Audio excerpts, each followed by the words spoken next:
Hello everyone, welcome back to my channel Mental Health Matters. I am Maninder Chehel, a counselor and a family therapist, and today I will talk about pre-examination stress.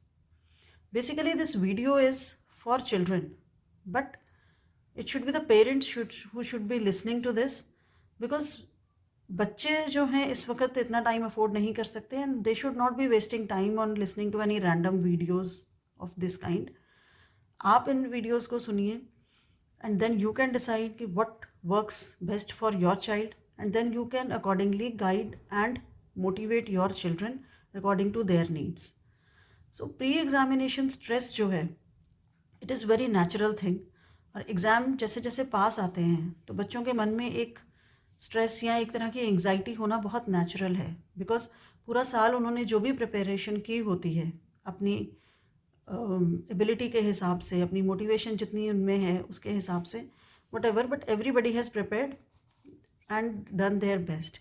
But जैसे जैसे exams पास आते हैं बच्चों के मन में थोड़ा सा डाउट, सेल्फ डाउट आने लगता है कि अगर एग्ज़ाम्स में कुछ अच्छा ना कर पाए या कुछ गड़बड़ हो गई तो क्या होगा. तो इस तरह जब स्ट्रेस जो है it is a good thing because it motivates us to do better. लेकिन अगर यही स्ट्रेस आपको आपके परफॉर्मेंस की बजाय आपके रिजल्ट्स के ऊपर ज़्यादा फोकस आप करने लगें तो then this stress is little more than normal. So pre examination stress से बेटर मैनेज करने के लिए you being a parent should be very alert and you should be doing the right thing at the right time.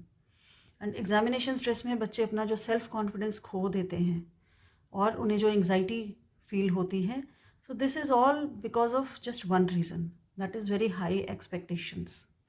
बच्चों की अपने आप से भी होती हैं but more of it is the parental expectations from their children. Because अगर बच्चे अपने आप से कुछ एक्सपेक्ट कर रहे हैं तो that is a good thing, उससे तो वो सेल्फ मोटिवेट होंगे और दे विल डू बेटर. लेकिन जब इसके साथ साथ पेरेंट्स की तरफ से भी एक्सपेक्टेशंस बहुत हाई हो जाती हैं तो then there is some extra pressure on them because they have to live up to their expectations. और हर बच्चा चाहता है कि वो अपने पेरेंट्स की एक्सपेक्टेशंस के अकॉर्डिंग अच्छा करे. They want their parents to feel good about them. But इसी के साथ साथ उनमें एक स्ट्रेस लेवल भी बढ़ जाता है कि अगर वो वैसा परफॉर्म नहीं कर पाए तो क्या होगा. एंड हाई एक्सपेक्टेशंस के साथ साथ पेरेंट्स की एक और प्रॉब्लम भी है, दैट इज़ कि वो अपने बच्चों को दूसरों के साथ कंपेयर बहुत करते हैं. जैसे ही एग्ज़ाम होता है तो पहला क्वेश्चन यही होता है कि बाकी सबका एग्ज़ाम कैसा हुआ. एंड रिज़ल्ट आता है तब भी फर्स्ट क्वेश्चन पेरेंट्स का यही होता है कि दूसरे बच्चे के कितने मार्क्स आए. बिकॉज हम अपने बच्चे को उसके हिसाब से नहीं देखते हैं, वी जस्ट सी कि वो बाकियों के हिसाब से कहाँ स्टैंड करता है. So we always compare our child, बजाय इसके कि हमें अपने बच्चे को उसकी प्रीवियस परफॉर्मेंस के साथ कंपेयर करना चाहिए. अगर उसने पहले से बेटर किया है तो you must appreciate your child. अगर पहले से कुछ परफॉर्मेंस डाउन है तो you can always encourage them to do better. तो इस तरह से तो आप एक पॉजिटिव एनकरेजमेंट उन्हें दे सकते हैं. बट कंपैरिजन से बच्चों के अंदर स्ट्रेस और ज़्यादा बढ़ता है, साइकोलॉजिकली उन पर प्रेशर होता है एंड दे फील कि अगर वो अच्छा नहीं कर पाए तो may be their parents will not love them. And this fear of rejection is a tremendous psychological stress on the children. और इस तरह से उनका जो कॉन्फिडेंस है वो कम होता जाता है एंड अकॉर्डिंगली उनका परफॉर्मेंस भी पहले से डाउन चला जाता है. एंड स्ट्रेस जो है इसका एक और कारण भी है, that is poor time management, जो कि हम बच्चों को पहले से अगर नहीं सिखाते हैं तो ये लेटर ऑन एग्ज़ाम्स के टाइम में जाके स्ट्रेस के रूप में सामने आता है. आपको अपने बच्चों को शुरू से ये सिखाना चाहिए कि किस तरह से टाइम मैनेज करके, because every subject is important. Exam में तो आपको हर सब्जेक्ट में अच्छे मार्क्स स्कोर करना बहुत ज़रूरी है. So you should have keep good amount of time for every subject.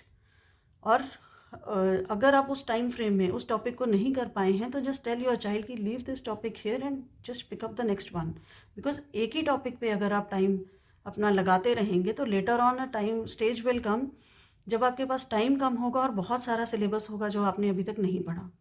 तो इसलिए टाइम डिवाइड करना और हर टॉपिक को फेयर अमाउंट ऑफ टाइम देना बहुत इम्पॉर्टेंट है. तो टाइम मैनेजमेंट अपने बच्चों को सिखाइए. और अगर अभी तक उन्होंने ऐसा नहीं भी किया है तो स्टिल फॉर बोर्ड एग्ज़ाम्स तो अभी भी 1 महीने से ऊपर टाइम बाकी है, तो they should have a proper disciplined action plan for that, जो कि आप उन्हें बता सकते हैं।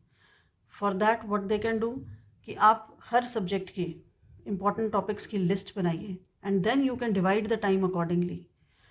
और आप ऐसा मत कीजिए कि 5 दिन एक सब्जेक्ट के लिए, देन नेक्स्ट 5 दिन एक सब्जेक्ट के लिए। No, you should study every subject and every day. उससे क्या होगा कि एक तो बैलेंस बना रहेगा कि आपको एक सब्जेक्ट पढ़ते हुए दूसरे की चिंता नहीं होगी कि ये तो बिल्कुल नहीं पढ़ा।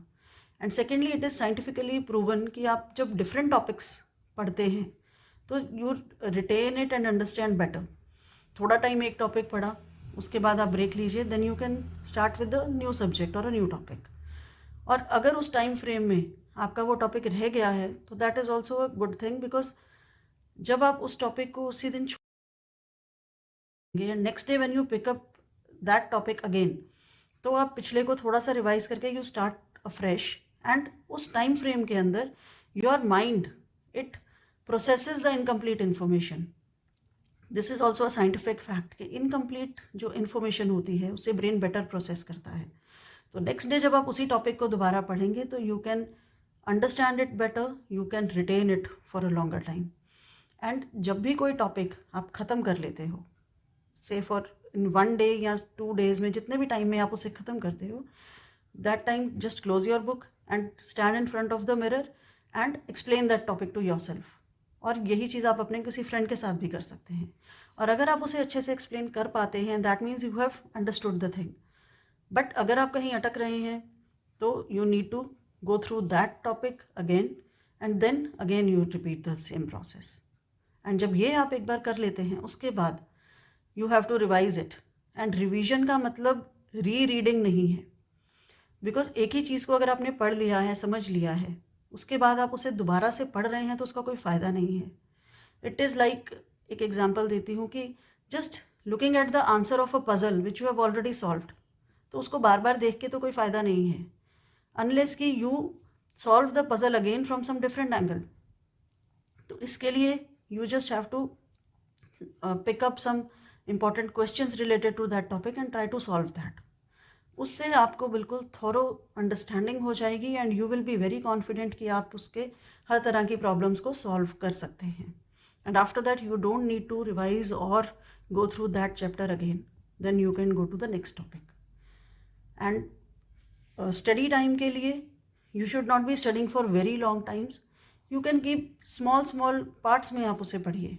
25 minutes you can study, take 5 minutes break, then 25 minutes you can study, 5 minutes break and then again 25 minutes। तो इस तरह 3 बार आप पढ़ के just leave that topic there and then after a longer break you can pick up some other subject। तो इससे क्या है कि एक न्यू इन्फॉर्मेशन आप लेते रहेंगे and you will not get bored also, कि एक ही टॉपिक को आप पूरा दिन पढ़ते हैं तो बहुत जो है एग्जॉस्ट हो जाते हैं। और प्रॉपर रेस्ट भी बहुत ज़रूरी है। प्रॉपर स्लीप आपकी होनी चाहिए, at least 7 to 8 hours during the exams. And कुछ बच्चे ये भी पूछते हैं कि रात को ज़्यादा देर तक पढ़ना चाहिए या सुबह उठ के जल्दी पढ़ना चाहिए, कैसे ज़्यादा याद होगा? तो इसके लिए कोई भी एक डेफिनेट आंसर नहीं है। कुछ बच्चे हैं जो रात को देर तक पढ़ते हैं, कुछ हैं जो रात को नहीं बैठ सकते, they wake up early and study. So you have to work out कि what works for you better. जो भी आपके लिए सही है, जिस तरह से आप बेटर पढ़ सकते हैं, आप वो टाइम चूज़ कीजिए। बट मेक श्योर कि 7 to 8 hours की स्लीप आपकी होनी चाहिए। That is your brain food. अगर वो आप नहीं देंगे तो you will be exhausted all the time and इससे आप बेटर परफॉर्म नहीं कर पाएंगे। और एग्ज़ामिनेशन स्ट्रेस जो है, इसके बहुत से लाइक इल इफ़ेक्ट्स भी होते हैं। जैसे धीरे धीरे इस स्ट्रेस की वजह से आपका जब सेल्फ कॉन्फिडेंस लो होने लगता है, आपका मूड अच्छा नहीं रहता, you stop eating, you don't feel like eating anything, आप ठीक से सो नहीं पाते हैं एंड धीरे धीरे फिजिकल जो आपकी हेल्थ है वो भी ख़राब होने लगती है and then naturally you can not study properly and your scores will ultimately go down. So don't take stress and you can always tell your child कि you do your best and don't worry about the result. आपका focus उनकी performance पर होना चाहिए, ना कि उनके results पर। You should be the one who should tell your child कि we are not bothered about your results. You should do your best and we have the confidence कि जो भी तुम करोगे वो बहुत ही अच्छा होगा. Please don't transfer your anxieties and your stress to your children. And I assure you that they will be fine. Have confidence in your child. And if you want to add something to this or you want to share your views, you can always write in the comments. And if I can be of any help to you regarding the examination stress of your child, you can always contact me. My contact number is in the description. Thank you so much for listening.